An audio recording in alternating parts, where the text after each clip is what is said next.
Okay. So here's what's interesting. I'm reading a book right now. And I'm going to totally butcher the name. 33 Strategies of War, I believe is the name of it. It's an incredible book. If I got the name wrong, I'll come back and post it in here. I just started it literally today in an Audible. It's an incredible book about just all the greatest leaders throughout history. A lot of them are generals and warriors, right? So a lot of stuff about like Sun Tzu and the Art of War, but not all. And so there were some examples that were interesting to me. And one was from Ted Williams, and Ted Williams is probably it is Robert Greene. That's right, Stephen. So Ted Williams is quite possibly the greatest pure hitter in history of baseball. Just a legendary hitter, and was so skilled and was able to just read pitchers and read the situation and just make contact with the ball. And so when people asked him, what is your strategy, right? So when you get up to the plate, what are you thinking? What are you doing? And his greatest tip was that when he gets up the bat, if he strikes out, if he hits a home run, if he hits a single, if he hits a little dribbler to third base, as soon as he gets back in the dugout after that contact, he is mentally onto the future. He's mentally on to the next at bat, because he said no at bat is the same, right? No pitcher, no at bat with the same pitcher is even the same. You can hit against the same pitcher, and every time it's going to be a completely different situation, completely different scenario. And it's interesting because that mindset also helped people like Napoleon and some of the greatest generals in history succeed. So Napoleon, for example, when he was battling the Prussians had one of the greatest militaries in history. They had some of the greatest generals, 6-year-old, 7-year-old generals who were just geniuses. They had studied military history and military tactics for decades, right? And they saw Napoleon and said, he's rash. He doesn't have strategy. He has a big ego. He just is impulsive and just acts, right? His army is not trained. They're not career soldiers. They're barbarians, right? And they knew that they were going to have to go to war with Napoleon. And the Prussian generals spent 6 weeks putting together plans. And they were looking back at historical battles. And they were looking back at all the wins they had over the last 40, 50, 60 years. And they were saying, hey, here's the strategy we're going to do. No, we're going to do this strategy. And eventually the king had to come in and put together a combined strategy. It took 6 weeks for the generals to argue over strategies, right, based on history. And in that 6 weeks, Napoleon had already started marching his military. And because his military carried their equipment in backpacks and not giant wagons, they were able to move really, really fast. And they were employing and deploying technologies and strategies that never been seen before on a modern battlefield. And when they went head to head with the Prussians, they slaughtered them. Because the Prussians, they had this incredible military, and they had drums and horns and the sequencing, and they were marching perfectly, and it was a sight to behold. But Napoleon soldiers acted independently, autonomously. They had a similar goal and they were trained, but they weren't waiting on marching orders to make a move, to make a decision. Because of that, they were acting in the moment, and they just crushed the entire Prussian army in a matter of weeks.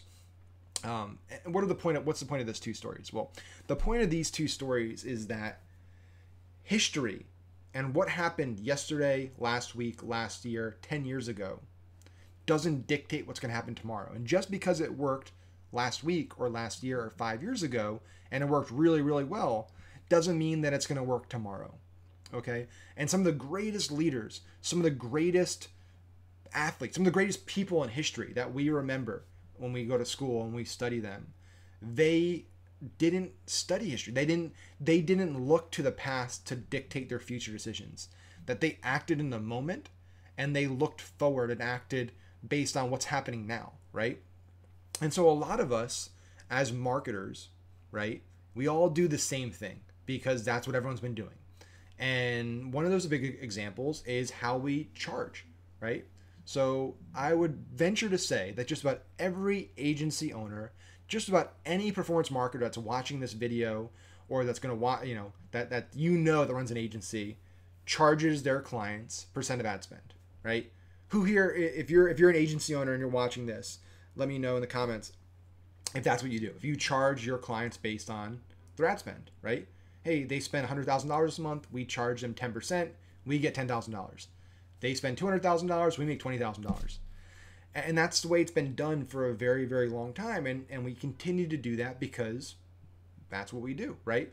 And nobody really questions that model. Nobody really thinks about, well, maybe that model doesn't work in 2019. Maybe there's a better model, right? Maybe there's a model that is better for both parties.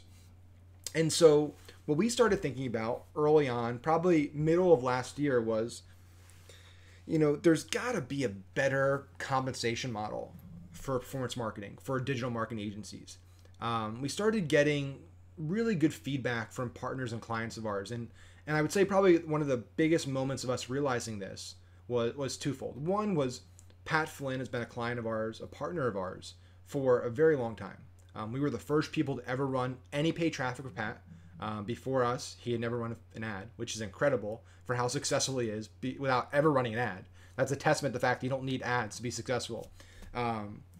And secondly, when we started working with him, we did a unique deal with him where we had a revenue share with him. So we're partners with him in his course business, right? We win if he wins, and he wins if we win. So we don't charge him % of ad spend. We're not incentivized to spend as much of Pat's money as possible. We're incentivized to make him as much money as possible, because the more money we make him, the more profit we make him, the more money we make. And interestingly enough, he was the very first client that Unicorn got. Day one, Pat was a client of Unicorns. And amazingly, guess what? Pat is still a client of ours today. And he's still a great partner, a great friend of ours today. We haven't had one issue, one argument, one disagreement. It has been an incredible relationship and an incredible case study into what can happen when you restructure old, outdated compensation models, right? Because what happened with us now is we're aligned in our goals, right? We're no longer on opposite ends of goals. We no longer feel like if one party's winning, the other party's losing. And honestly, that is what a % of ad spend model eventually leads to. Eventually, if you are very successful as an agency, meaning you're making a lot of money, your client feels like they're losing money and feels like they're getting a bad deal. So Pat was the first reason we realized this. The second reason, second event that led to us understanding this was, Perry Belcher and Rival Media were a client of ours for quite some time. And we flew out to Vegas to hang out with Perry for the day, go to his new house in Vegas, and just spend the day brainstorming, strategizing with him, thinking about the next few quarters.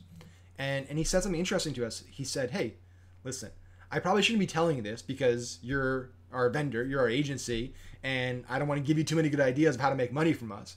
But he said at some point, based on our current model, because we were doing a % of ad spend with them at the time, he said at some point you guys are going to be spending $500,000 a month of ours, and our accountant, our CFO is going to be wiring you guys a check for $50,000, $75,000, maybe $100,000 at some point, and they're going to start asking questions, right?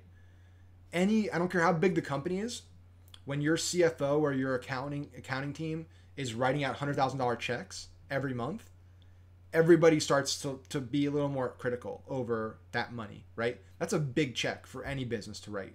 So maybe it's $10,000 for some business, maybe it's $100,000 for other businesses, but at some point there's a number that once you hit it, the owner of that company, the stakeholders of that company begin to think, what could I do with $100,000 this month?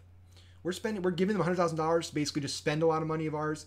Are they getting us results? Are they doing as good of a job as they could be? Maybe we build our own marketing team. Maybe we, for $100,000 a month, we could bring in some badass marketers. We could bring in a really good CMO from a Fortune 500. We could do a lot of things for, $1.2 million a year, essentially. And that really hit home with us, that discussion. And we started then thinking about, well, what can we do to really change our compensation model to align our goals and our interests with our clients' goals and interests, not only for us to make more money, but also to make sure that both parties are really happy and that the retention is a lot longer, because it is not a coincidence that the agency world, the agency model, has been percent of ad spend for as long as I can know, as long as I can remember, and before I could remember. And the average life cycle of an agency client is a few months, right? There are very, very few agencies out there who can say that they have, most of their clients have been with them for years. It doesn't exist. Most agencies are a game of churning. It's, hey, we bring somebody on for a 3 month, 6 months contract. At the end of 3 months, 6 months, they say, hey, we're going to try this agency. And they jump to that agency.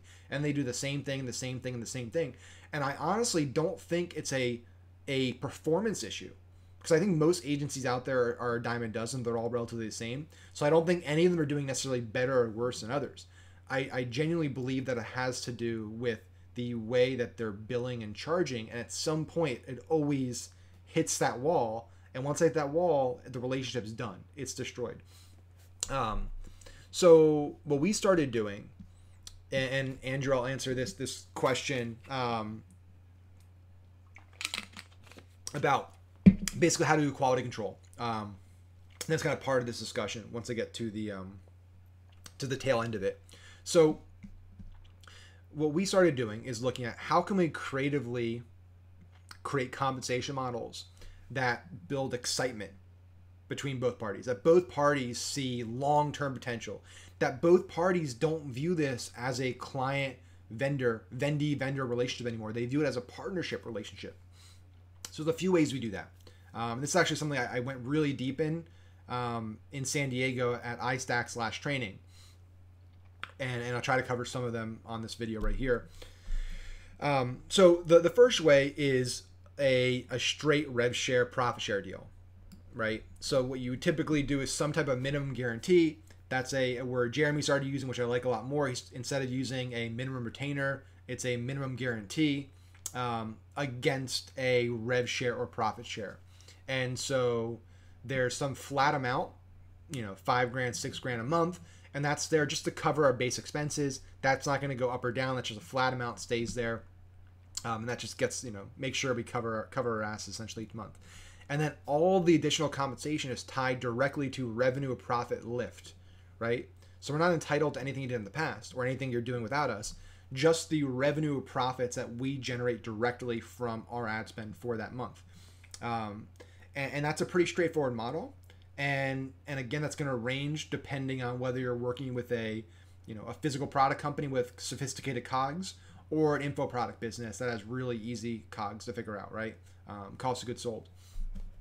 So that's one deal structure, and that's one that we use with most people, and it's a really simple, straightforward deal.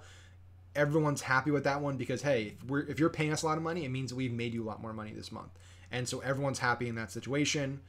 Goals are aligned, interests are aligned, outcomes are aligned. This is now where it starts to get a little more interesting. Beyond that model, beyond the kind of CPA, rev share, profit share, plus minimum guarantee model, is this JV model where you begin to build a co-owned entity with your client and become a partner with them. And this is something that we're exploring now with a handful of clients, a handful of partners. The first of which is our new Unicorn Wealth brand. So I actually believe that unicornwealth.com is now live. I think we got that published. So yeah, so unicornwealth.com is live. It's officially live. It's our new web property. And basically we had a client that came to us and wanted to do financial lead generation. And we were realizing, hey, this is a pretty awesome market. Like, this is a great deal. We're getting really, really low CPLs. They're paying us a very high CPL. They're paying us a high CPL and we're getting leads for a lot lower than that. This is a great arbitrage model. But like, what could we do with these leads, right? We're basically getting paid to build a list. There's so many ways to monetize these leads. Let's do something together. Let's bring our skills together and form a new entity where you bring in, as the client, the expertise you have on the product side, on the content side, whatever the client's expertise is. We bring in our expertise on the traffic side and the monetization side, and we form this asset together that we can build together. We become business partners, and both parties win. And so for us, this is a beautiful thing because now we're building assets that we own. And we're taking a lot of risk out of the game, because the problem with being a performance marketer, and I'm sure anybody watching this can relate if you've run ads for enough companies for a long enough period of time, that you're probably at the point where you're kind of either bitter or frustrated or tired of building other people's companies. And that's inevitable, right? If you are a gun for hire, essentially you're a marketer, you are basically an outsourced growth hacker. You are getting paid to grow somebody else's dream, right? So somebody's hiring you and they're paying you handsomely to build an asset, to build a company. And they may sell that company down the road. They may go public down the road.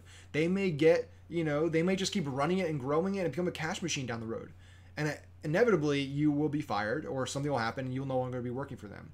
And so what happens when you take a company from, a few $1,000s a month to a few $100,000 a month for over a year, they fire you, and then that company goes on to go public in a year or gets acquired in a year. You have no skin in the game. You have no upside. And so we kind of got to the point where, hey, we've done this multiple times where the client has actually gotten acquired or gone public, and we had nothing to show for it. So why don't we start putting together these assets that at least we can make money on the front end, but we're working together to build something that we own. So we can actually now have assets that we could sell if we went down the road. We can have somebody come in and run them and monetize them for us down the road. Like, there are so many opportunities when you're building something that you actually own versus building somebody else's thing that they own. And that's, I think, the big opportunity for performance marketers and for agencies in 2019 and beyond, is to begin to recognize how valuable our skill set is and our Rolodexes and connections are. And instead of just saying, hey, just pay us 15% a month and we'll work together and that's great, think creatively, think outside the box. Say, hey, what if we know this person, we're really good at getting you leads and traffic here. What if we formed some type of property, some type of spin-off asset that we can grow together and build together and leverage both of our skill sets and both of our value to build something bigger together that we can, each own 50% of a watermelon instead of each owning 100% of a tiny grape. And so that's essentially what unicorn wealth is for us now. It's our kind of a test case in that theory of taking agency work to the next level and actually building a company with a client. And we're really excited about it. And interestingly enough, what it's also done is it's deepened our relationship with the client and just our client agent, our agency client relationship, that they've pumped more money in ad spend. They've sent more deals to us. It's made everybody happier, because now we're business partners. It changes the dynamic of the relationship completely. So that's something we're also really excited about. But I guess at the end of the day, the point of this video is that we need to look forward, not backwards, when deciding what we should be doing with our businesses, right? Why should we charge percent of ad spend? Really, why are we doing that? Think about it and answer that for your business. Are you doing it because it's genuinely the best compensation model for your business? Or are you doing it because that's what everybody else does and everyone has done forever? And if the answer is the latter, you should be exploring other compensation models. I know we started doing that, and I can speak for ourselves, that was the single best decision we made for our company, for the consulting side of our business, was changing our compensation model, changing the way we structure deals. Sure, it definitely, it eliminated a lot of the types of businesses we can work with. It constrained the kind of pipeline. It added length to the pipeline and closing deals, because it's a longer process to get rev shares, equity, and all that stuff. But the quality dramatically increased. And at the end of the day, we'd rather work with 6 companies that are all going to do be 9-figure companies, all go public or get acquired and own a big piece of that and have a lot of upside, than work with 60 companies and get paid, 10% of ad spend and then them leave us in 3 to 6 months. So that's our outlook on it. Obviously, everyone can have their own outlook on that. But at the end of the day, that's a decision you need to make. All I can do is give my advice to the way you should handle it for what that's worth. But again, if there's any questions about that, feel free to let me know. Thanks.